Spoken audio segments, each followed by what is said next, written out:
Welcome to Ethics of Teaching and the Learner. In this class, we'll discover how students develop and how that affects you as a teacher. These presentations, all of them in this class, are actually movies, so you can stop and start these movies, these presentations, as you see fit to suit your busy week. I want to make sure that you have the course textbook. The text we'll be using is Child Development and Education, the 7th edition. And if you don't have it, let me know, or if you have the wrong version, let me know by email, and we'll work on fixing that. It's important because your assignments that you have in this class will ask you for connections to and quotes from specific chapters. And so I want to make sure you're reading the right edition so that your chapters are correct. I'll zoom through the assignments that we have in this class. All of the assignments are due Sunday night before midnight. That's the Sunday at the end of the week or the module. So that's Eastern Standard Time. So turn in your assignments before Sunday midnight. But if life happens and things happen and you have trouble completing an assignment, email me and we'll talk about other options. The first assignment is due this week, this module. It's the Who Am I analysis. And there are descriptions for every assignment on your Canvas site. And so I'm not going to go through all of these descriptions. You can read them. There are also links to click on the rubrics for the assignment so that you can see how I grade these assignments. This assignment introduces yourself to me. It asks you for an overview of your physical development, your emotional development, your social development, and your cognitive development. So this is a good way for me to get to know you and for you to kind of establish a memory to remember who you are and how did you develop. And that will help you in this class, I think. And then finally, I want to make sure you know that this is only 2 pages long. You can write more, but I'm only looking for at least 2 pages. If you get into this and you're really enjoying it and it goes beyond 2 pages, that's totally fine. Another assignment is the reading response assignments. You'll have 2 of them in this class, one due in Module 2 and one due in Module 6. And these are basically just creative book reports. So you're going to read a chapter or chapters, and then you're going to report on that reading by using one of these options that are here. I give you 7 options. And so your reading responses are your choice from these options. The only thing I say is that you can't reuse an option. So let's say for reading response 1 that's due in Module 2, you choose to do the blog post. Well, you can't use that blog post option again. So in reading response 2 due in Module 6, you'll have to choose another option. In each of these options, each of these reading responses, I require 3 quotes for each option. And those quotes have to be correctly cited according to the APA standards. So if you include the quotes, but they're not cited correctly, you'll lose points. If you don't include quotes, then you'll lose points. So make sure your quotes are done well and correctly cited. Another assignment that is really the basis of what we do in this class is called the Real World Case Study assignment. It is broken up into 3 parts. Part 1 is due in Module 3, Part 2 is due in Module 5, and Part 3 is due in Module 8. So you can look at descriptions of each parts of that assignment in the Canvas Assignments tab. I show you just part 1 here, just to kind of go over some basics.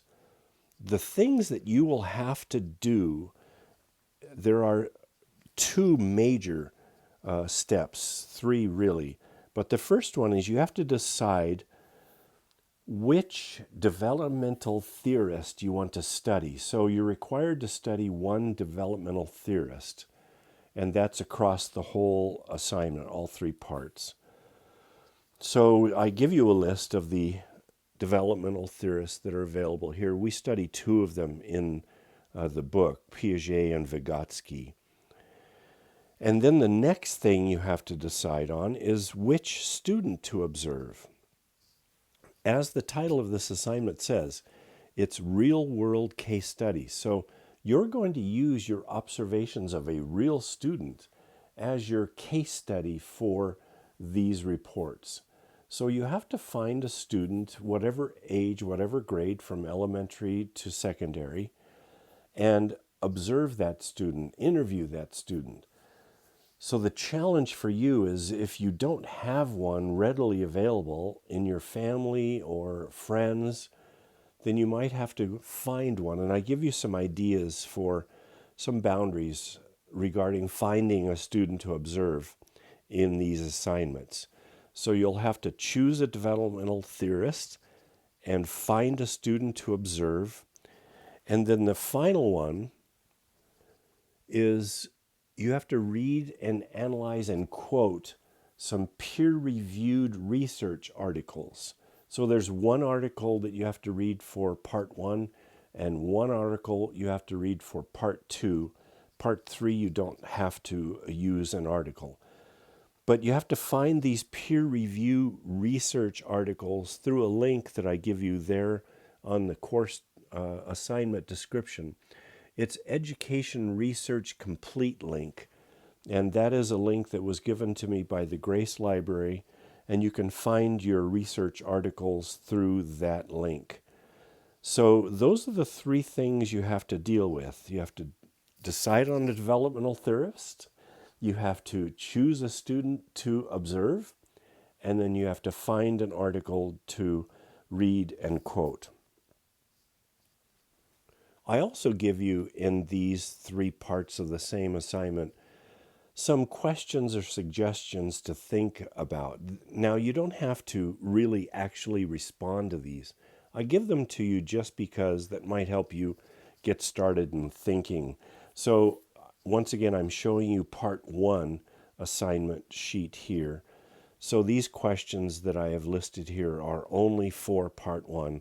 I do the same thing for part 2. Now, part 3, let me talk to you briefly about this. Part 3 is a lesson plan. So you're going to create a lesson plan for the student that you've been observing. And that's why it's entitled Real World Case Study, because parts 1 and 2 are research and thinking, and yes, you're observing, but now part 3 is you're creating an actual lesson plan based on the whole course that we've been experiencing, and all of the reading, all of the research. So there is a lesson, there's an assignment sheet just like this for part 3. You'll use the approved Grace template, and you'll create a lesson plan and then submit that. So that's the 3rd part of this 3-part assignment. Another assignment is the section report. It's my version of a midterm exam. I don't give quizzes or tests here, although you do have a couple tests associated with a couple assignments we'll go through in a minute. But this section report is like the midterm. It's a way for you to tell me what you've learned up to this point, and this is due on Module 4, halfway through the class. And the section report is a creative way. Once again, I've given you 2 options to choose. I want you to enjoy these things, these assignments. So like the reading response, this section report has a couple options that might stimulate you and make you think, oh, this is fun. So the first option is the presidential briefing report. So I'm asking you to put your report for what we've been studying up to Module 4 into this setting, and there are clear descriptions of what you are to do. You need 7 quotes from the chapters, and I only require 3 pages. You can write more if you want to. So that's the presidential briefing report. Or you could choose to put your section report into a FAQ type setting. And I ask you for 2 sets of 5 questions, 1 set from parents and 1 set from educators. And then, of course, you're answering these questions, and the answers to these questions are where you would put your quotes and show me that you really learned a lot from the class up to this point. So once again, that's still 3 pages. You can write more if you want to, but that's the section report due in Module 4. And with any of these assignments, please ask me if you have questions. Email me. Another assignment is the epilepsy and seizure training assignment. This is a requirement to satisfy our Indiana Department of Education requirements. So it's an online, not on Grace website, but it's an off-site training. It takes about 30 minutes. You watch the video, you watch the training, and then you answer some questions. So there is a little test that goes with this. Once you're finished, you upload, you get a certificate on the screen. So you take a screenshot and you upload that screenshot to the assignment Dropbox. So this assignment is due Module 7, and you have to turn it in once again before Sunday midnight at the end of that week. Another assignment that's like the epilepsy training assignment is this special education overview assignment. This is also off-site. There will be a link that you click on, you watch a video, you take a quiz, a test, and for this one you submit a 2-paragraph reflection paper. So you'll notice there's no link here on this assignment. They only produce links that last for 30 days. So the link that I give you will happen around November 1st, and I'll let you know. I'll send an email out to you that the link for this special education overview is now available. But you watch the video, you take the short quiz tests, and then you write a 2-paragraph paper. And the first one is a paragraph about your the first paragraph I'm reading from the paper here is your background knowledge of special ed. And the second paragraph is what you learned about special education from the lesson. So really simple. Give me in 1 paragraph your background in special ed, and it can be anywhere from I've never had contact with any student with special education needs to yes, I've spent a lot of time with them. It doesn't matter. And then another paragraph about what you learned from this video. So that's due at the end of Module 7 as well. Another assignment, this is the final assignment, is the Google Meet encounter. So in Module 8, by the end of Module 8, this has to be accomplished, but anytime during Module 8, I will give you a group of students. So you'll be grouped with 2, maybe 3 students to share this Google Meet encounter with. 1 student in the group I will designate as a leader. And the only reason I need a leader for the group is because that leader starts the Google Meet. The leader also starts the recording for the Google Meet. That leader also connects with and begins the little spinning wheel that I've connected to this. I went to a website called flippity.net and created a spinning wheel of questions. That is a random question spinning wheel. So the leader who started the Google Meet and starts the recording also controls and starts and stops the little spinning wheel. And then you guys in a group discuss these things that come up. So I want each group member to respond to 3 questions. And then at the end of that, the leader stops the recording and then uploads the recording to the assignment Dropbox. So that's how this assignment is satisfied. It doesn't matter whether you get the questions right or wrong or whether you know everything. I'm really not looking at whether or not your responses are accurate. I just want you to play with the experiences of the class and discuss it together with the other students. So that is at the end, it's due at the end of Module 8, and that is the final experience or assignment that we have. I want to talk to you about AI. This is something that every teacher across the country, probably across the world, is dealing with. We're wrestling with it because we know that it's valuable. We know that it's a wonderful tool to enhance research, and we need to use it. And yet, teachers don't want to let students use it to write their papers. So that's where Grace is as well. We are embracing AI. We understand it's here. We understand it's a great tool, but we don't want students to use it to write their papers. So this is why there is a no use of AI or plagiarism there. Really, AI, you're going to use AI, but plagiarism is something that the difference between quoting a resource, and I require you to have a lot of quotes here in this class, but if you don't cite it or recognize it or put quotes around it and then put the reference to the author, then you're basically plagiarizing it because you're saying in your paper, I came up with this. So plagiarism is a dangerous thing. I want you to read and to use the information from other people and to quote them, but that's why I require the citing of the quotations correctly according to the APA style. So put quotes around it, quotation marks around it, and then cite it correctly. So then you won't have any problem with plagiarism.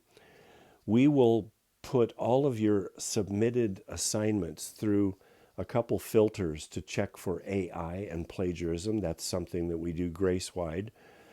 So if there are any things that show that you used AI or you plagiarized, then I will talk to you.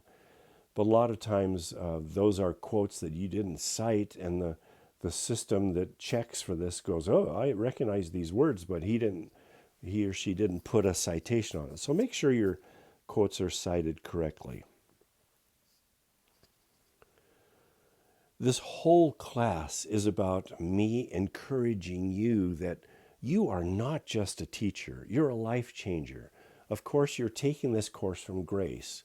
We are a Christian university. We believe that God is involved in the classroom. God is involved in your development. God is involved in the students in your class.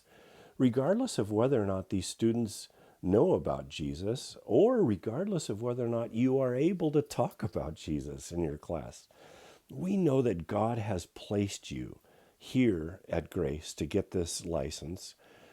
And then also we believe that he is going to place you exactly where you are supposed to be. So you are a life changer.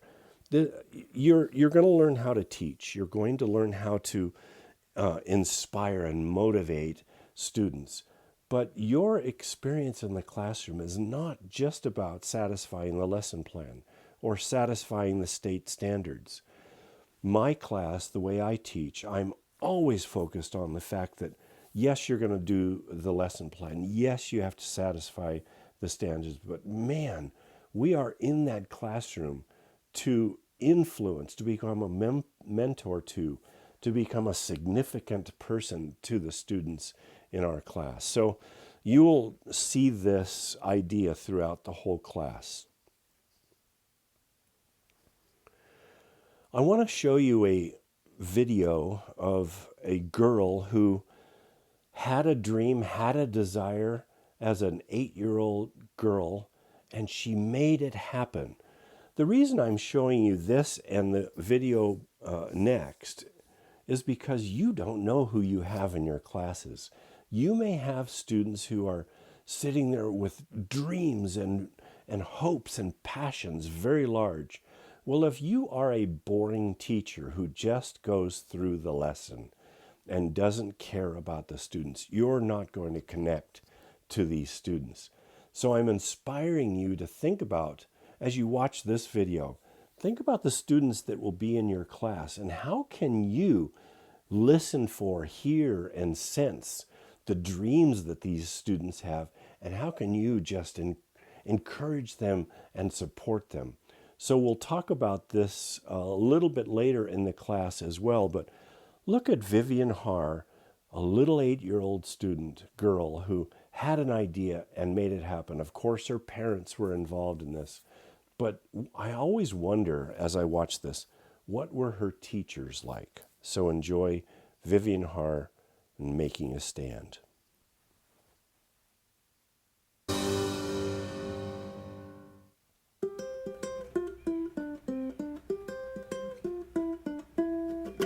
My name is Vivian. I'm 8 years old and I sell lemonade. I call my lemonade stand Make a Stand because I'm making a stand for child slaves.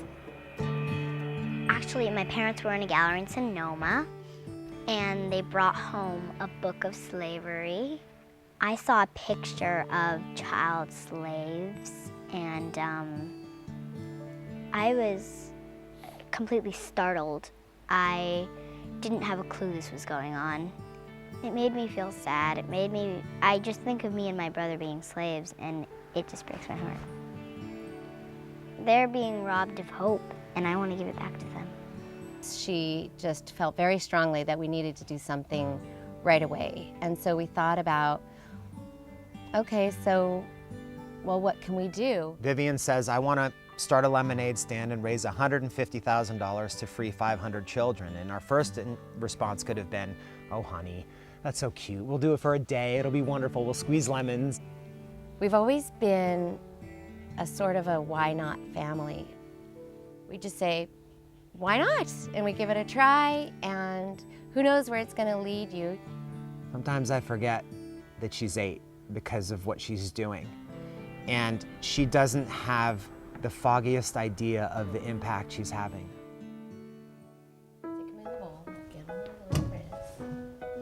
We make our lemonade at home. Keep them coming. And we freshly squeeze it every day.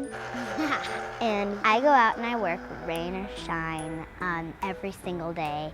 She's just taken the whole family and we've just bonded together. It's been a really lovely experience for all of us to do this great cause together. We don't call this a business, we call this a giveness. We make the lemonade to give to the people and they give us money. We give the money to the organization, Not for Sale, and they give the money to help child slaves. I believe one person can make a difference.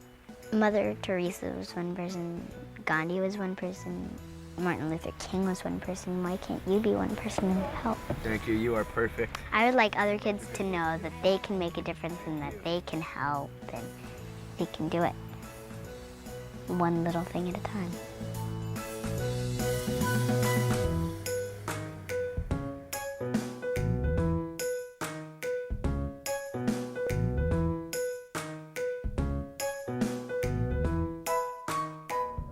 Only 9 years old and the youngest speaker we've had here at TEDx Friday Woman. Let's put our hands together and give a warm welcome to Vivian Haar. She'll introduce me.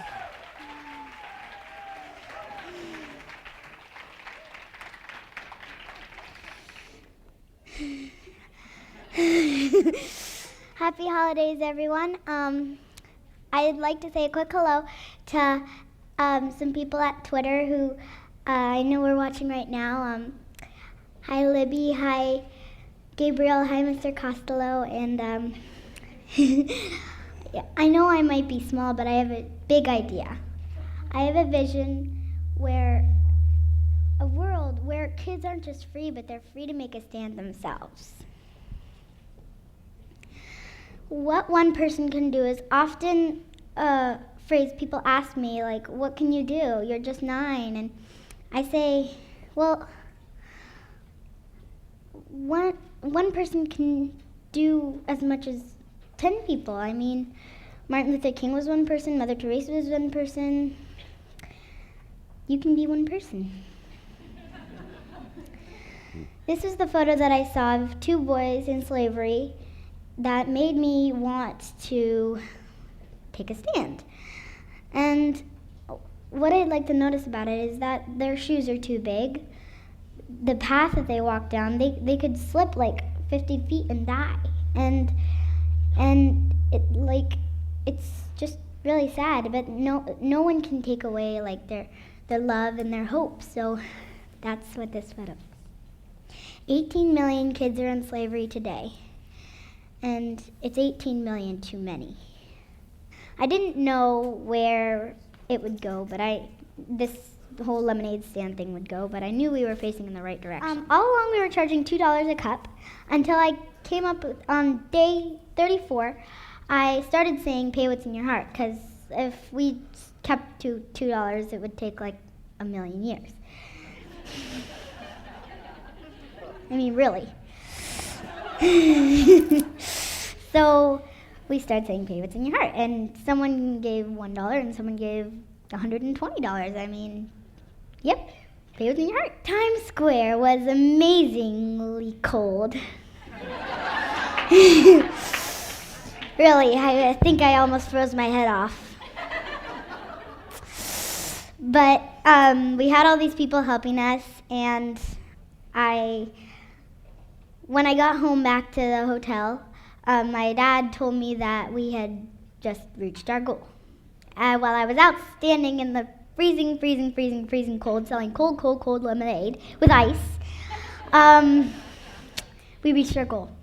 And so my parents said, honey, you're done, you did it, you can stop. And I said, is child slavery done? And they said, no, sweetie, it isn't done. And I said, and I'm not done. And I kept on going, and we bottled Make a Stand lemonade. We went to Orlando and Dallas and you name it, and we made a stand. If you can dream it, you can do it. This was ringing the bell at the Twitter IPO. It was amazing and scary and wonderful and really, really, really creepy and scary and creepy. Ooh, yeah, that was, woo, and I didn't even know what to say anything. So, yeah. Oops, daisy. Today we rang Today we rang the bell for hope and freedom. That's what I said, and as you can see behind me, the sea of millions of people. Before I went on, someone said, Vivian, you really don't have to worry. There's only 100 million people watching you. And I said, oh my gosh. Make a Stand Incorporated is a social purpose company, and our vision, a world where kids aren't just free. They're free to make a stand themselves. I want kids to be free, but free enough to be able to do this. And I just wanted to say thank you ever so much.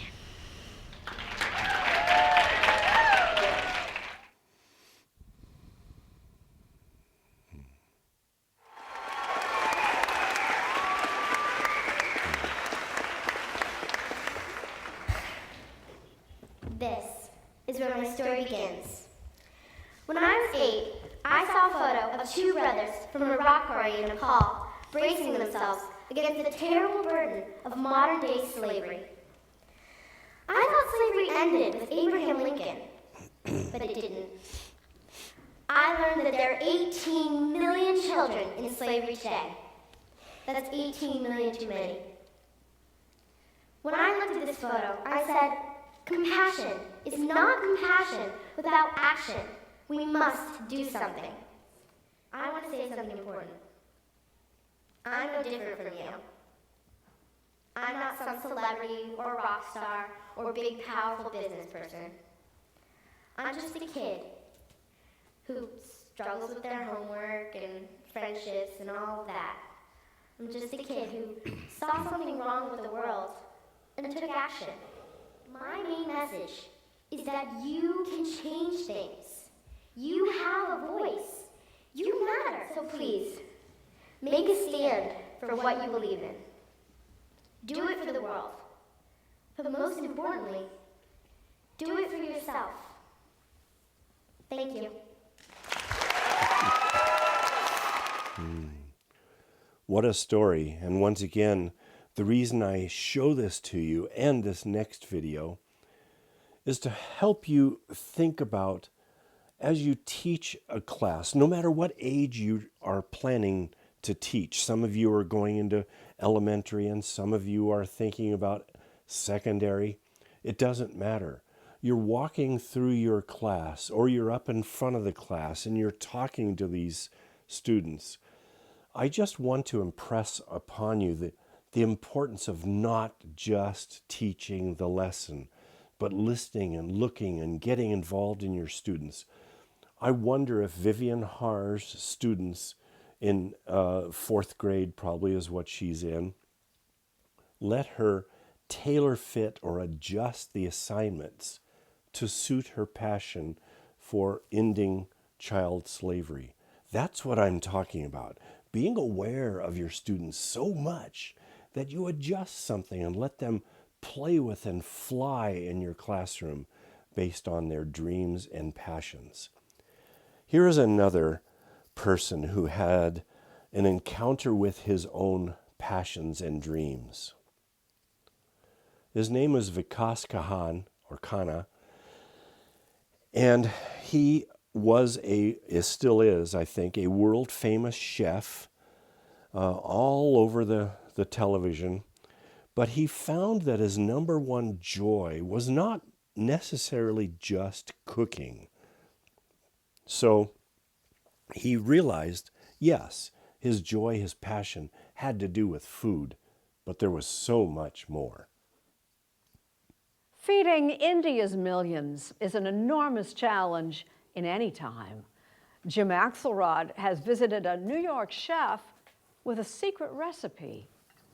In a makeshift kitchen on the terrace of a New York City apartment, these are one of the most interesting peppercorns in the world. Chef Vikas Khanna's attention to detail is on full display, as is his trademark drive to get things right. Looking at his pan-seared roasted squash with yogurt and beetroot powder, it's hard to argue with his approach, combining the tastes of his grandmother's Indian kitchen with classical French training to develop his own distinctive South Asian cuisine. I like to combine Indian flavors and incorporate them almost in a creative way. And open some of the hottest restaurants going in New York and Dubai, and soon Beijing and Singapore. But that is what the purpose of cooking is now. You should be cross the borders.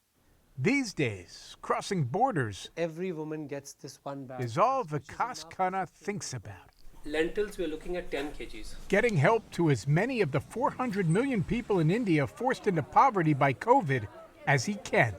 That is the true meaning why you became the chef. That is the reason that you were given all these trainings, to be that one, to understand hunger so deeper. And then to do something about it. Find a solution. There is always a solution. Chef Vikas! Leveraging his fame back home as a Michelin-starred chef, author, film director, and entrepreneur, Vikas started Feed India. Did you have any idea the size of the undertaking when you got started? Do you think, Jim, anyone could envision the magnitude of this pandemic in the beginning? He's assembled a coalition of food producers, distributors, even bureaucrats. So they came on board. There was no financial transaction. Okay, what do you want? We want 100,000 kgs of rice. Okay, sir, it's coming here. And from half a world away, Amritsar is right on the border of India and Pakistan. mobilized an army. I put satellite kitchens together in 6 hours, and we had the food on the trucks in 8 hours. Feed India has provided 50 million meals so far. 50 million meals. 50. It's an extraordinary number. They're served in shelters, orphanages, and from gas stations on roads where people are walking to work. You are 7,000 miles from where you grew up. It's 9.5 hours time difference. How can you manage the logistics when you're so far away? This is my mission, and I am not moving my eyes off anything. The lentils were done very creatively. For now, Kana has put all the other parts of his cooking empire on hold, with the voice of his mother always in his ear. Everything you ever sold or got your awards, everything belongs to every single person in this country. You just took it and you served it to the world. So don't give me this excuse that this is not your problem. So your mom was reminding you you have an obligation to do Duty. this. She said this is your duty to feed India. That is the word where Feed India comes from. He is seeking to nourish on a grander scale, filling the stomachs of millions in India, as well as his own soul here in New York. You've written dozens of cookbooks, cooked for presidents. You've produced a movie. Where does this effort rank for you in terms of satisfaction? Number one. Number one. Oh my goodness. So you are training to be a teacher. That's great. That's excellent. And teaching will take everything you have, which is wonderful. And it is a great career. It's a great job. It's a great ministry, because you'll fall into bed exhausted at the end of the day, but you'll have this peace that you made a difference in students' lives. So consider these individual students who you don't even know yet, but I believe God knows who they are. Who are they in your class? And what will you do to stimulate them and to help them play with and develop and focus on their dreams, desires, or passions? What do you want your students to say about you years after they leave your class? I'm sure you can list students or teachers that made a difference in your life. I'm sure you have your favorite teachers. I'm sure you have teachers who weren't your favorite. I'm sure you have teachers who, when that class was done, you wiped your brow and said, "Phew, glad that's over." You don't want to be a teacher like that. So think of the teachers that you've had in your life who maybe there are still teachers who stick around, who still correspond with you. What was it about those teachers that helped them nestle in and make a mark on your life? So that's a challenge for you. How do you become one of those teachers? How can you be a teacher that the students remember years after they leave your class? So what do you want them to say about you? "Oh, he really taught me a good lesson," or "Boy, she sure ran a tight class," or "Boy, we read everything." You know, that's good stuff, but I'm sure that you're in this T2T cycle program to go beyond just being a good lesson planner or a good lesson presenter. I'm sure you want something deeper. So I want this question to always be in the back of your head as we go through this course. What kind of teacher do you want to be, and what do you want your students to say about you years after they've left your class? What are the benefits of understanding how your students develop physically, emotionally, and spiritually? So you're in this class. We will deal with physical development, emotional development, spiritual development. Yes, I will bring that in. One of the things that's not listed here in this list is cognitive development, how the students begin to think and how they develop their cognitive ability. So this question is a serious question that goes to the purpose for this class.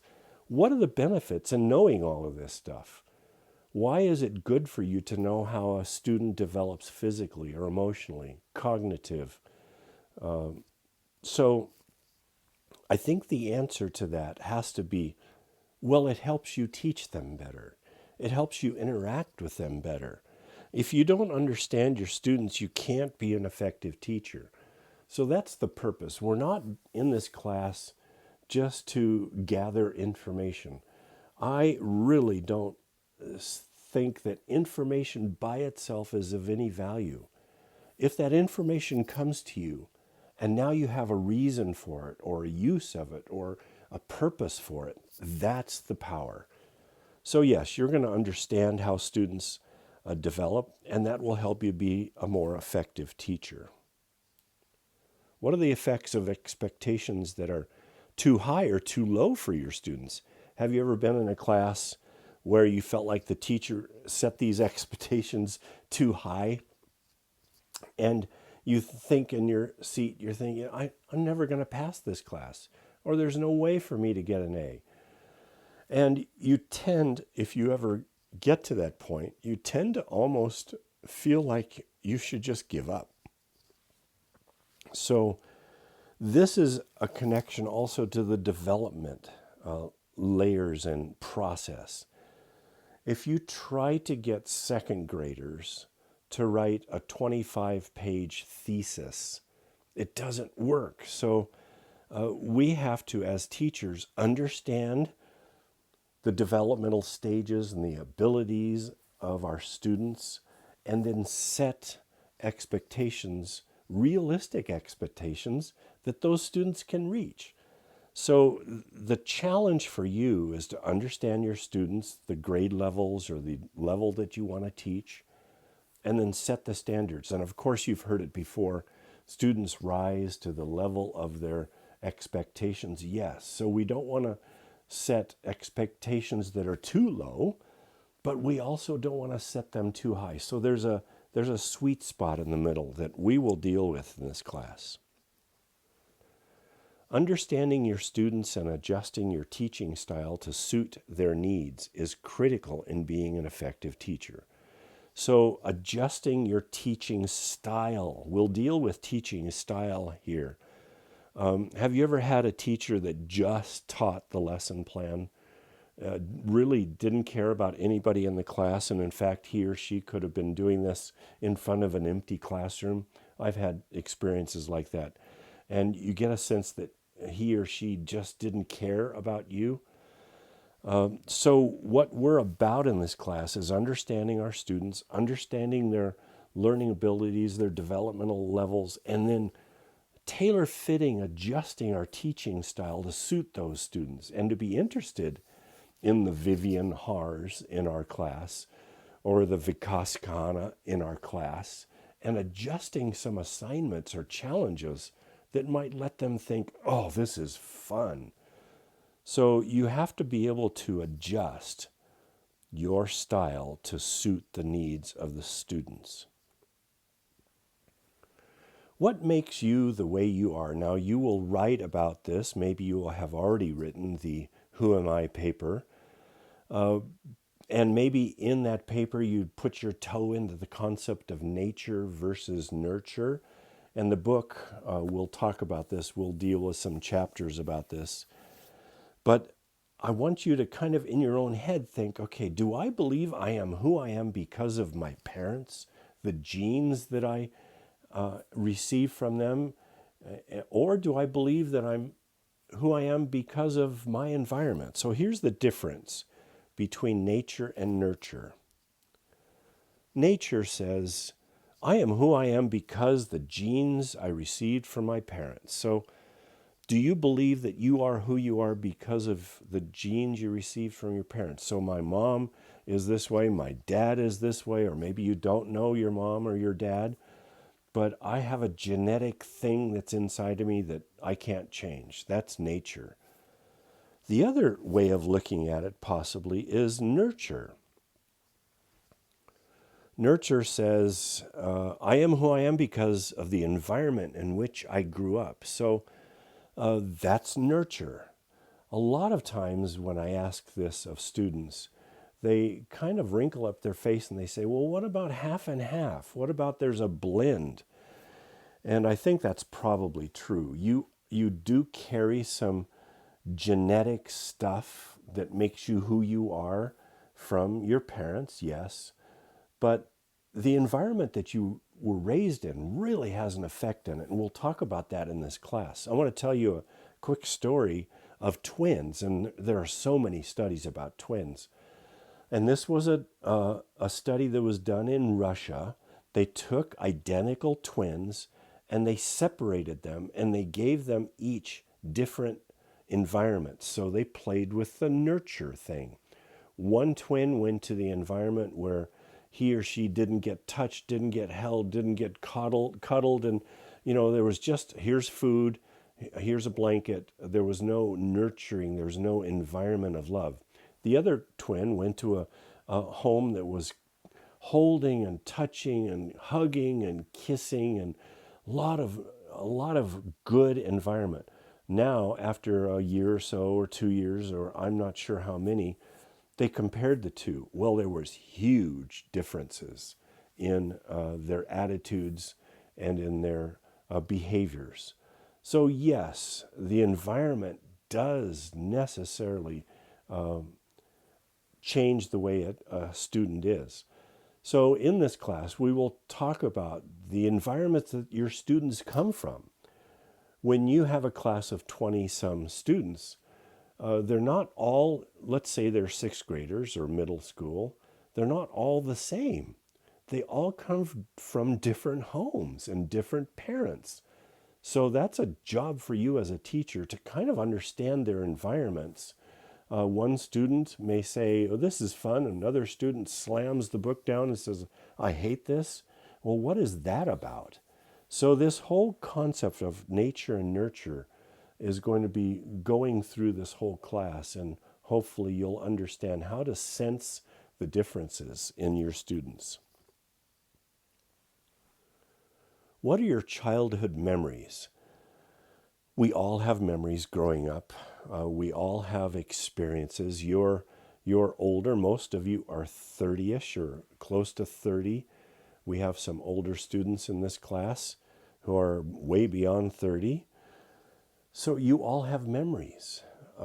And it's interesting that I believe your memories that you have are connected to emotions.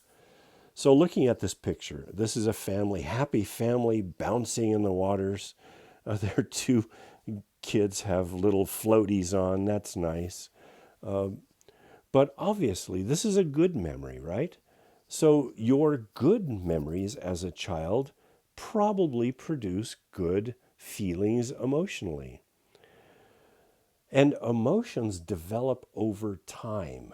They don't just happen. It's not like growing up one day and, oh, I can shoot a basket. No, I'm emotional, and emotions develop over time. Possibly you are still developing and dealing with and shaping your emotions.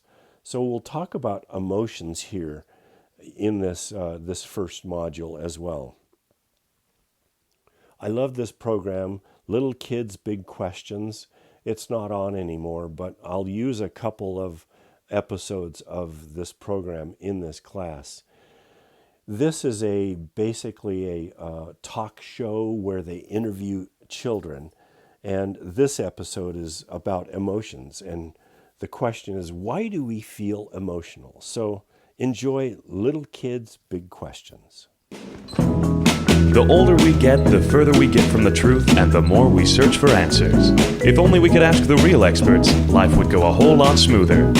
This is Little Kids Big Questions, featuring your host, Ingrid Michelson, and the Austin Hartley Leonard Quintet. Thank you. Thank you. Oh, thank you. What exactly does it mean to be emotional? Do we choose to be happy or sad? Or is it in our DNA? Well, you know what? Let's ask some experts. Please welcome to the stage Sadie, Brianni, and Braxton.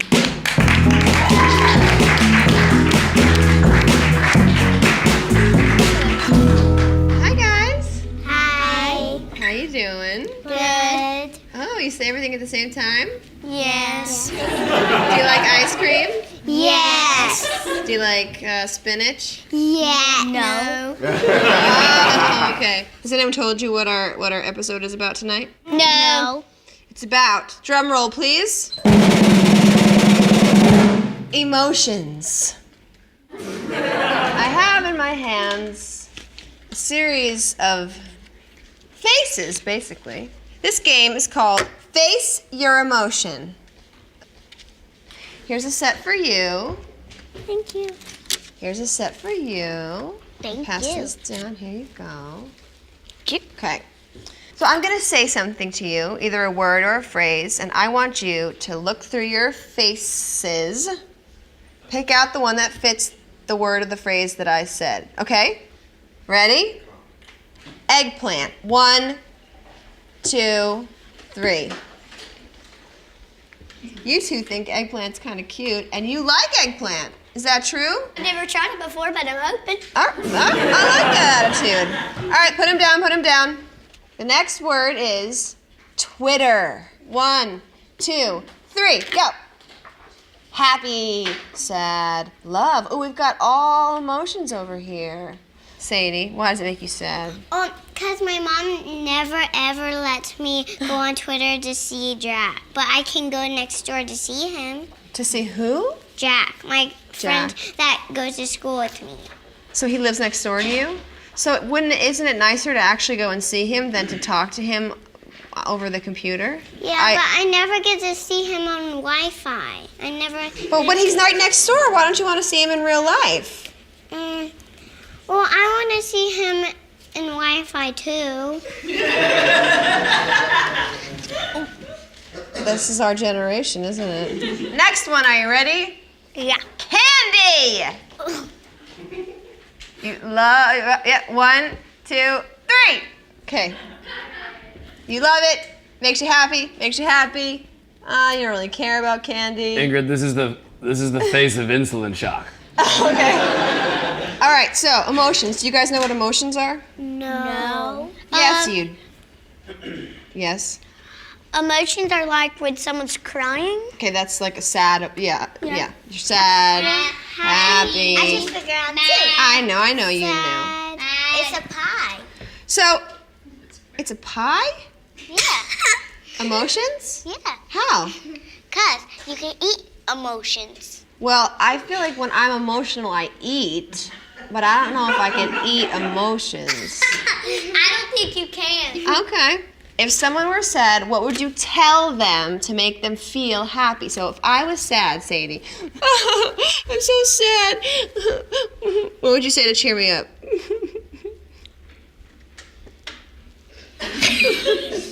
Be happy. It's a beautiful day. All right, I like that one. That's good. That's good. Brianni, tell me what you do when you get angry. I kick stuff. One time I got so mad, got my feet puffed up this big. What advice would you give someone who is frustrated with their life? Take them out to dinner. That's nice. Take them out to dinner. What kind of food? Chicken nuggets. Chicken nugget dinner. So. Any dipping sauces? No. No, straight up, just chicken nuggets. We don't need no sauces. And French fries? That's awesome. Thanks you guys so much. Let's hear it for Sadie, Brianni, and Braxton. See you next time, Austin.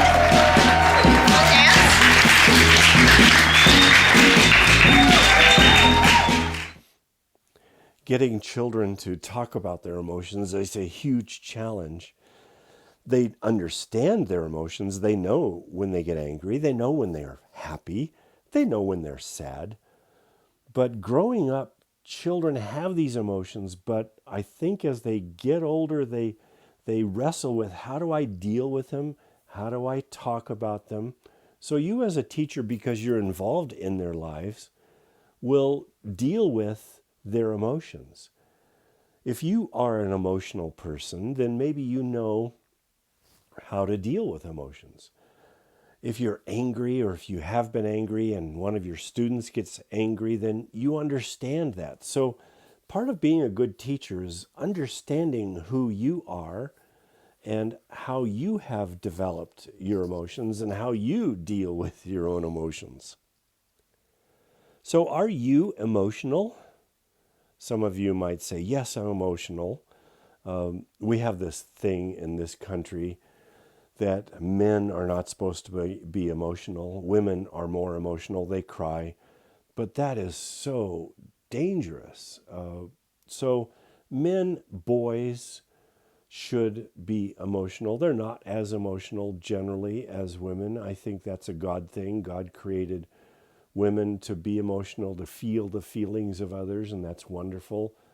Men may not have as much emotion because they need to get the job done and just keep going. And so, yes, there are differences in males and females. So, are you emotional? And then what stirs your emotions? I always say that tears are a great indicator of something. So, have you ever been in a movie, watching a movie, or even watching TV and a commercial, and something gets you and you feel your eyes tear up and you're thinking, what in the world is this? And so something in the message of the commercial or the show or the movie or whatever has touched you. So what stirs your emotions? What is it that makes you mad? We call that, oh, I know what buttons to push. Are there buttons that people push in you that stir your emotion? When you see children being neglected or abused, does that stir you to tears? So what is it that stirs you? That's very important for you to understand. And then the final one, were you more or less emotional as a child? Yeah, this is an interesting question, isn't it? Maybe now as an adult, we understand and recognize the emotions more. And probably as an adult, you probably are better at keeping your emotions in check more. But were you more emotional as a child than you are as an adult? I don't know. It's a hard question. I know that children, your students, will have very many emotions, and they may be raw emotions. You may say something in class that makes a child withdraw or get angry, makes a student get angry. So we don't know. We don't understand the little buttons, the little things that students have. And I think that when that happens, you have to be aware of it. We'll talk about teachable moments later on in this class. So you're teaching, something happens, a student cries. Oh my goodness, that's a teachable moment. When I was teaching 5th grade, I had students knock on my door during recess. I wasn't out on recess duty. And I would open the door, and there were a couple times there were 2 girls crying in tears about something that happened. Well, usually it was something that someone said or whatever, but emotions just happen all around you as a teacher. And being able to handle them and comfort the students is very important. We'll study 2 developmental theorists, and this is back to the assignment. I forgot Erik Erikson. He should be in that list as well. These are 2 developmental theorists who presented theories about child development, Jean Piaget and Erik Erikson. Jean Piaget was a psychologist, and he proposed a stage theory in children's logical reasoning. His observations led him to conclude that as infants, children interact with the world primarily through trial and error exploration. So he says that children learn and develop through trial and error exploration, which is true. No one would say, oh, that's silly. So that's his stage theory. And keep in mind the stage concept. So we'll talk about the stages. He believed that children develop in stages. And this is his statement here. Children develop through stages according to their age, regardless of their environment. So he's saying that you could take a 4th grader and compare him or her to a 4th grader somewhere else, and they should be pretty much equal because of their age, regardless of their environment. And this is nature, right? This is that concept of nature. They are who they are because of their age and what stage they're in. Erik Erikson focused on major challenges that individuals face at different points in their lives. During their infancy and early childhood, youngsters learn first to trust others and then to act self-sufficiently. Adolescents reflect on their identities as boys or girls, as members of particular ethnic groups, and as individuals who defined interest and goals, with defined interests and goals. So he is saying that people, the youngsters, children interact with others, and this is how they develop. They develop their identities through interactions with others. And he says the environment in which children grow up has a significant effect on who they become. So this is nurture. He believes that children will develop differently according to their environment. And that's the basic principle of nurturing. I want to call your attention to one thing here in his little statement.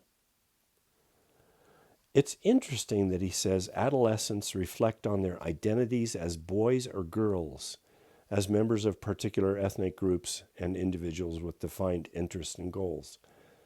Back in his day, and he passed away in 1994, so the early 1900s, he said that identities were tied to gender.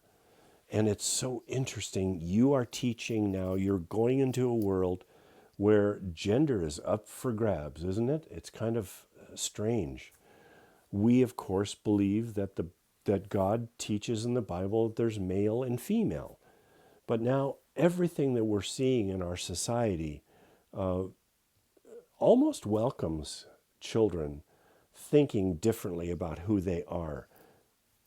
It's called gender confusion or dysphoria. And so what happens is a boy at a certain age starts to think, well, I like to play with dolls. I feel more like a girl. I'm a girl in a boy's body. What would Erik Erikson have said about this? I don't know. So we are facing a whole world of transgender focus nowadays. And in fact, those kids who are identifying as gay, LGBTQ, or transgender are celebrated. Granted, I get it that we want children to feel good about themselves, and that is something that we've always wanted. But this gender thing is now really different, and you will face it in the classroom. We'll talk about it in a couple places, but no longer can we say, well, you're a boy, this is who you are. You're a girl, this is what you feel like. This is what you do. So welcome to this world. I want to show you a movie about Sean McComb, Teacher of the Year. And I do this once again to just inspire you, to show you what a good teacher is all about and what effect this teacher can have on his or her students. So once again, I want you to think about the teachers you've had in your life and maybe the teacher who you want to be, you aspire to be. Why are you in the T2T program? Why is it that you want to shift your career now at an older age and jump into being a teacher? Well, it's probably because you want to be someone like Sean McComb. Well, good morning. Sean McComb is only 30 years old, which makes him one of the youngest teachers of the year ever. And he has just 8 years of experience in the classroom. But ask any of his students and they'll tell you that Mr. McComb is much more than their English teacher. Listen for your figure's name so I can get these out to you. Princess Diana. Sean McComb will do just about anything It had mold growing on top of some bacteria. to get his students fired up about learning. Do you want to hear the story of how it happened? Yes! It's a big part of why at just 30 he has been named National Teacher of the Year. Guys, nice job to all the presenters, really. Good job. But that passion for education wasn't always there. You were not necessarily the world's best student back when you were in school.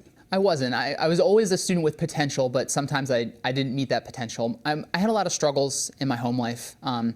My parents both went through some periods of unemployment. My mother was an alcoholic, and our home life was challenging a lot of times. There was a lot of chaos. The chaos started to calm when he found inspiration through two of his high school teachers. They were compassionate for what was going on in my life, but at the same time, they knew that I needed to hold myself to high standards in order to get out of there and to make something of myself. They saved you.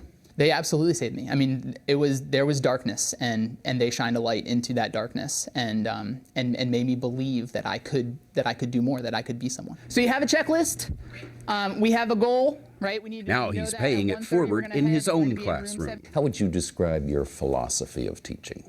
Kids before content and love before all. I teach students. I don't teach English. I teach students English. And my first task is to make sure that they feel loved and cared for and safe to take risks. McComb's teaching isn't confined to the classrooms and hallways. He pushes his students and uses his own troubled past to connect with those who might need a guiding light. When I was going through my storms and my roller coaster, he was there every down and up. At just 16, Brandy Batty had a child of her own. After being kicked out of her home, she had nowhere to turn. You were going to quit school. I was thinking about quitting school. I was thinking about taking the easy route.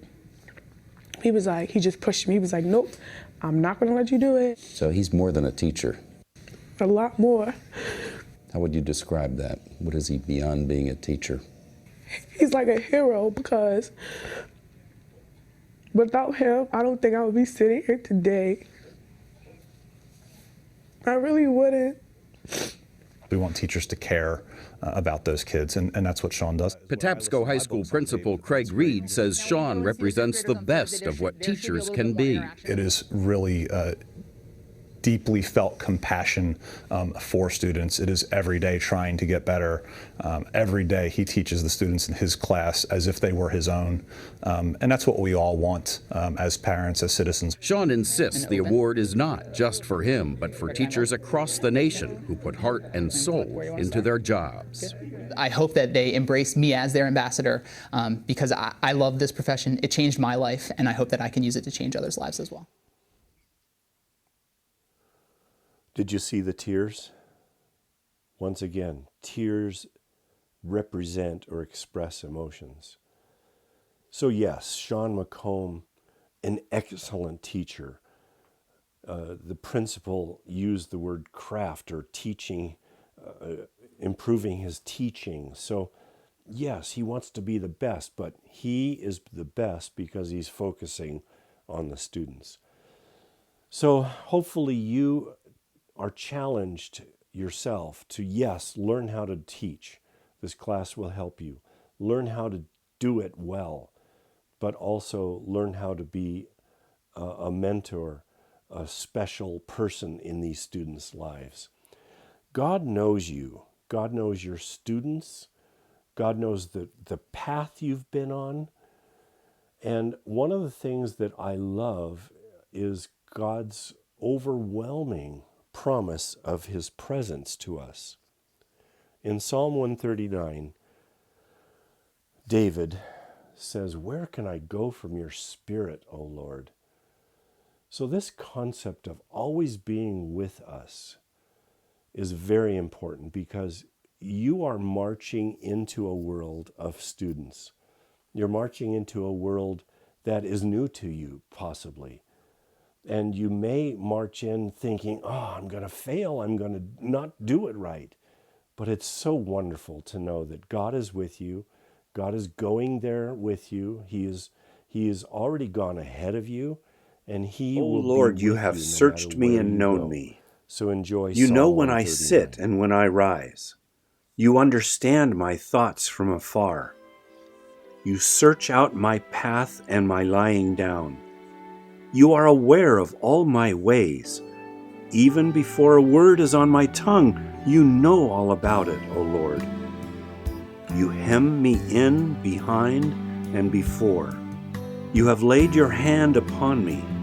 Such knowledge is too wonderful for me, too lofty for me to attain. Where could I go from your spirit? How could I hide from your eyes? Why would I wander away from you, knowing that you are so wise? If I take the wings of the morning and dwell in the depths of the sea,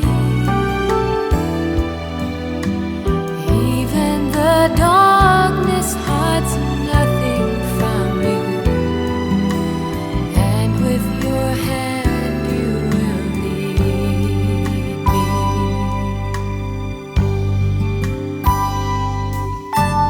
For you did knit me together, even before I was born. I will confess you and praise you. You are my wonderful Lord. My frame was not hidden from you when I was made in secret. When I was woven together in the depths of the earth, your eyes saw my unformed body. All my days were written in your book and ordained for me before one of them came to be. How precious to me are your thoughts, O God! How vast is the sum! If I were to count them, they would outnumber the grains of sand. And when I awake, I am still with you. Search me, O God, and know my heart. Test me and know my concerns. See if there is any offensive way in me, and lead me in the way everlasting.